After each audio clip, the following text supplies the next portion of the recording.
Hello दोस्तों। आज का टॉपिक है कडेन्स एल्गोरिथम। बहुत इंपॉर्टेंट एल्गोरिथम है, ये भी आ जाती है इंटरव्यू में।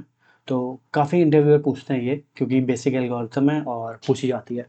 तो बस यही कहूँगा, लास्ट तक बने रहो और कडेन्स एल्गोरिथम कभी नहीं भूलोगे आप, ये मेरी गारंटी है। तो क्वेश्चन सही समझते हैं कि कडेन्स एल्गोरिथम की नीड क्यों पड़ी और कैसे वो टाइम कॉम्प्लेक्सिटी हमारी कम करती है। तो एक हमारे पास अरे दिया हुआ है आपके सामने। ये क्वेश्चन ये होता है कि आपको मैक्सिमम सम निकालना है किसी भी सब एरे का। तो इसमें जितने भी सब एरेज हैं, उसमें आप वो सब एरे ढूंढो कौन सा है जिसका सम मैक्सिमम होगा, और मैक्सिमम सम रिटर्न करना है। अब सब एरे क्या हुआ, अब टू एक आपका सब एरे हो गया, फिर 2,3 सब एरे हो गया, ऐसे कर करके सारे सब एरेज हो गए। ठीक है, तो मैंने नीचे सारे सब एरेज लिखे हैं, वो आपको दिखा देता हूँ। ये एरे था, उसके सारे सब एरेज मैंने नीचे लिख दिए हैं। तो मुझे पता है मैक्सिमम सम कहाँ आ रहा है, ये वाले पे। 7 -1 2 और 3, तो कितना टोटल 11। किसी भी सब एरे में 11 सम नहीं आ रहा है, आप देखो खुद निकालो तो आपको पता चल जाएगा। तो इसकी ब्रूट फोर्स अप्रोच क्या होती थी? ब्रूट फोर्स अप्रोच यही है जो हम देख रहे हैं कि इस एरे के सारे सब एरेज आपने निकाल दिए, जो ये लिखे हुए हैं सारे सब एरेज आपने निकाल दिए, और सबका सम निकाल के आप कंपेयर कर रहे हो मैक्सिमम कौन सा है। ये ब्रूट फोर्स अप्रोच थी। तो इसमें क्या करते थे, आपको सारे सब एरे निकालने में ही ओ ऑफ एन स्क्वायर लग जाएगा, दो लूप लगेंगे ना, एक आई चलेगा एक जे चलेगा, और अंदर आप सम भी कैलकुलेट करोगे। अब सब एरे तो निकाल लिया आपने, अंदर सम भी कैलकुलेट करोगे तो वो अंदर एक और लूप चलेगा। तो वो एन क्यूब होता था। बेसिक ब्रूट फोर्स अप्रोच आपकी एन क्यूब लेती थी। ठीक है, ऊपर लिख लेते हैं तो कंपैरिजन में काम आएगी। तो टाइम कॉम्प्लेक्सिटी जो सबसे बेसिक एल्गोरिथम है, जो ब्रूट फोर्स है, वो एन क्यूब लेती है। इसको हम थोड़ा बेटर कैसे कर सकते थे? अब जैसे आप क्या कर रहे हो, कोई भी पैटर्न ले लेते हैं, सपोज ये वाला ले लेते हैं, ये वाला। ठीक है, तो आपने क्या किया, पहले बार जो सब एरे निकाला 3, उसका सम निकाला 3। फिर दूसरी बार जो दो एलिमेंट्स हैं और 3 और कॉमा -8, उसका निकाला, तो 3 -8 कितना हो गया, -5। फिर आप तीसरे पे आए तो आपने किया 3 -8 -7, तो -8 और -7 -1 हो गया, और 3 -1 2 हो गया। यही आप क्या कर सकते हो कि पुराना सम तो स्टोर्ड है ना हमारे पास, 3 और -8 तो -5 है, तो -5 में ही अगर बस 7 जोड़ दो तो 2 हो जाएगा। तो एक अंदर का फॉर लूप बच जाएगा जिसमें आप सारे एलिमेंट्स पे इटरेट करके उस सब एरे का सम निकाल रहे हो। तो वो एक लूप बचा देंगे, तब भी टाइम कॉम्प्लेक्सिटी कितनी होगी, दो लूप्स तो होंगे ना आई और जे सब एरे निकालने के लिए, तब भी एन स्क्वायर तो होगी। अब इंटरव्यूअर आपसे कहेगा कि मुझे ओ ऑफ एन का सोल्यूशन दे दो आप, मैं खुश हो जाऊंगा, आपको सेलेक्ट कर लूंगा। तो ओ ऑफ एन को निकालने के लिए ही, मतलब ओ ऑफ एन वाली टाइम कॉम्प्लेक्सिटी में ही ये क्वेश्चन सॉल्व करने के लिए कडेन्स एल्गोरिथम है। यही मैक्सिमम सम निकालती है, जो सब एरे का सम होता है मैक्सिमम। ठीक है, तो अब देख लेते हैं। तो ओ ऑफ एन का मतलब क्या हुआ कि एक बार ही ट्रैवर्स करेंगे पूरे एरे को। ठीक है, तो ध्यान से देखना, एक एक बारी सारे एलिमेंट्स पे जाएंगे और क्या कंडीशंस होंगी वो भी डिस्कस कर लेते हैं।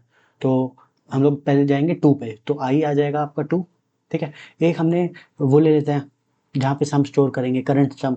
जैसे अभी 3 और 2 का सम हुआ 5, फिर 3 2 और 8 का हुआ, कितना हुआ 5 -8 हुआ -3।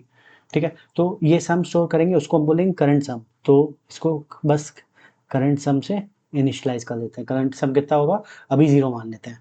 और एक मैक्स सम होगा कि मैक्सिमम जो हमें रिटर्न कराना है, ठीक है, उसको मैक्स सम मान लेते हैं। उसको हम फर्स्ट एलिमेंट पे अभी इनिशियलाइज करा देते हैं, क्योंकि क्वेश्चन में हमेशा बोलते हैं कि एक एलिमेंट होगा ही होगा। तो अभी 2 करा देते हैं, अभी आगे जाएंगे तो हमें वो सब एरे मिलेगा जिसका सम 2 से ज़्यादा होगा, मतलब मैक्सिमम जो भी होगा वो आंसर दे देंगे। ठीक है, तो हमने हमें करना क्या है, हर बार सबसे पहले हमें करंट सम यहाँ पे 0 सेट किया है, स्टार्टिंग की चीज़ें बता रहा हूँ। मैक्स सम फर्स्ट एलिमेंट पे हमने स्टोर कराया, आई 2 से स्टार्ट हो रहा है। तो जैसे जैसे हम आगे बढ़ेंगे सारे स्टेप्स लिखते जाएंगे और समझेंगे भी क्यों हो रहा है ऐसा। ठीक है, तो सबसे पहले हमने देखा आई 2 हो गया। ठीक है, अब आई 2 है तो करंट सम कितना हो गया, 0 + 2 2 हो गया। ठीक है, तो यहाँ पे टेबल बना लेते हैं, ईजी रहेगा। यहाँ आई बना लेते हैं, ये करंट सम का बना लेते हैं, और ये मैक्स सम का बना लेते हैं। ठीक है, तो अभी ऊपर ये लिखे हैं इनिशियल वाले। ठीक है, तो आई को हमने जब 2 माना तो करंट सम 2 हो गया, और मैक्सिमम सम क्या होता है, मैक्सिमम ऑफ करंट और मैक्सिमम सम, इन दोनों का मैक्स। तो इन दोनों का मैक्स भी 2 ही होता है। ठीक है, 0 और 2 का तो 2 ही होता है। तो फिर हमने आई को आगे शिफ्ट करा दिया, अभी यहाँ पे था, वो आई को हम यहाँ ले आए 3 पे। ठीक है, तो आई 3 हो गया। करंट सम कितना हो गया, करंट सम हो गया 3 + 2 5, 5 हो गया। अब मैक्स सम कितना हो गया, करंट सम 5 है, मैक्स सम पहले 2 है, 2 और 5 में मैक्सिमम क्या है, 5 है, तो यहाँ 5 लिख दिया हमने। ठीक है, अब हमने 3 को भी बाद भी आगे चले गए -8। अब जब -8 आया तब मजा आएगी। तो -8 आया, 5 -8 कितना हो गया, दोनों का सम करो तो हो गया -3। अब -3 तो करंट सम है और मैक्स सम है 5, तो मैक्स सम 5 ही रहेगा, ठीक है। मैक्स करेंगे ना दोनों में। और ये याद रखना, जब भी नेगेटिव होगा तो करंट सम को हम 0 से इनिशियलाइज कर देंगे, तो इसको काट के 0 कर देंगे करंट सम में, ठीक है। क्यों करा ये भी देख लेते हैं। अब देखो, आपने 2 + 3 तो 5 हुआ था, और -8 किया था तो कितना हो गया था, -3। तो इस सब एरे का पूरा टोटल सम कितना हो गया, -3। अब -3 बैगेज हम अपने साथ आगे ले जाना चाहते हैं क्या?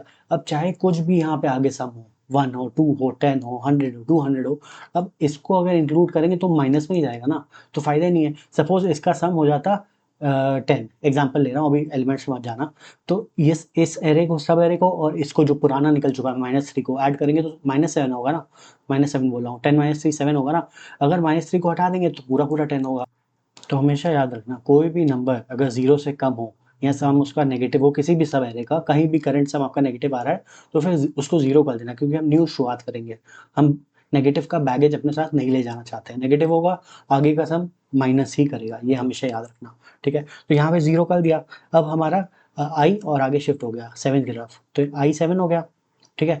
तो करंट सम क्या होगा, 0 + 7 7, 7 और 5 में मैक्स क्या है, 7, तो यहाँ 7 कर दिया हमने, ठीक है। अब हमने क्या किया, 7 के बाद हम चले गए -1 पे, ठीक है। फिर टेबल यहाँ कैरी करते हैं, कैरी फॉरवर्ड, तीनों वही बना लेते हैं। आई हो गया, करंट सम हो गया, करंट सम, और एक हो गया मैक्स सम। तो लास्ट था 7, अब -1 हो गया आई, ठीक है। तो -1, करंट सम कितना हुआ, 7 -1, अभी कितना 6 हो गया। अब 6 करंट सम है, मैक्स सम 7 है, अभी भी मैक्स सम 7 ही रहेगा। अब आप कहोगे माइनस एलिमेंट मिला, लेकिन अब भी हमने करंट सम को 0 नहीं किया, क्यों नहीं किया? क्योंकि 7 और 1 इसका सब एरे लोगे तो 6 हुआ ना, माइनस में थोड़ी ना जा रहे हैं। अगर हम आगे वाले सब एरे को इसमें प्लस करेंगे तो पॉजिटिव ही ऐड होगा ना, नेगेटिव थोड़ी ना। इस केस में उल्टा हो रहा था, इस केस में ये नेगेटिव था, तो हम बैगेज कैरी नहीं कर रहे थे। तो ये रूल हमेशा याद रखना कि हम लोग जब भी नेगेटिव करंट सम होगा उसको 0 से इनिशियलाइज कर देंगे फिर से, ठीक है। तो आई अभी कहाँ तक पहुंचा था, -1 तक पहुंचा था। फिर हम आई जाएगा 2 पे, आई 2 हो गया, करंट सम कितना हो गया, 6 + 2 8 होता है। 8 और 7 में बड़ा क्या होता है, 8 होता है, तो 8 हो गया मैक्स सम, ठीक है। अब लास्ट एलिमेंट पे चला गया, 3 पे चला गया, आई 3 हो गया, करंट सम कितना हो गया, 8 + 3 11, ठीक है। 11 और 8 में बड़ा क्या होता है, 11, ठीक है। ये होती है कडेन्स एल्गोरिथम।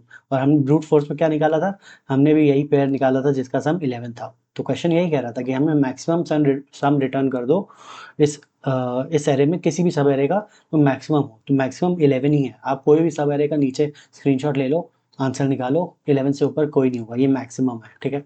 तो ये थी कडेन्स एल्गोरिथम का रॉ, मतलब ड्राई रन, कि कैसे काम करता है। पहले क्या किया हमने, करंट सम को 0 कर दिया, मैक्स सम को फर्स्ट वाला एलिमेंट कर दिया, फिर हम लोग कंपेयर करते रहे। तो इसके 3 रूल हुआ है। पहला, करंट सम हमेशा अपडेट करते रहो। करंट सम क्या होगा, करंट सम प्लस जिस एलिमेंट पे अभी हम लोग हैं यहाँ पे, ठीक है। तो यहाँ पे है आई मान लो, ठीक है।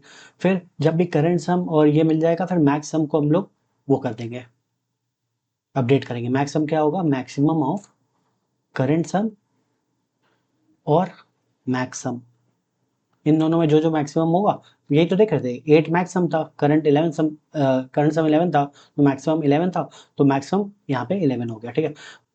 पहला स्टेप, करंट सम को हमें अपडेट करना है या सेट करना है, जो आपकी मर्जी है बोल सकते हो। फिर मैक्स सम को हमें अपडेट करना है। और थर्ड कंडीशन, अगर कभी भी हमें करंट सम लेस देन 0 मिलता है तो हमें क्या करना है, करंट सम को इक्वल टू 0 कर देना है, ठीक है। बस ये कंडीशन है। पूरा आपने समझ लिया कडेन्स एल्गोरिथम। अब इसका कोड देखेंगे, आपको लगेगा इतना ईजी कोड, मज़ा ही आ जाएगी। कोड देख लेते हैं, तो इसका कोड देख लेते हैं। जो बोला है वही करा है। ऊपर हमने मैक्सिमम ले लिया था फर्स्ट एलिमेंट को, लेकिन आप लेना फ्लोट ऑफ इन्फिनिटी, मतलब नेगेटिव इन्फिनिटी नंबर ले रहे हैं हम। इससे छोटा कुछ हो ही नहीं सकता।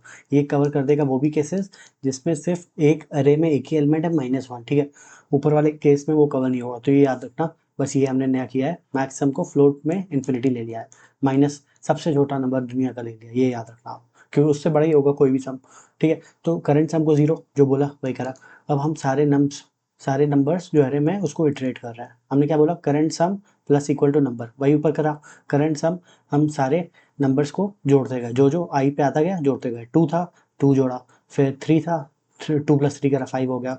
तो करंट सम हमने क्या किया, करंट सम में वो नंबर हम ऐड करते जा रहे हैं, ठीक है। अगर करंट सम मैक्सिमम सम से बड़ा है, देख लो यहाँ पे 7 बड़ा है 5 से, तो हमने मैक्स सम को सेट कर दिया 7, ठीक है। इसने भी यही बोला, अगर करंट सम बड़ा है मैक्स सम से तो मैक्स सम को करंट सम से सेट कर दो, ठीक है। आप ये भी लिख सकते हो इन दोनों का मैक्स, मतलब max sum is equal to max of ये दोनों करंट सम और मैक्स सम, ठीक है। ये मैक्स सम के इक्वल हो जाएगा, ठीक है।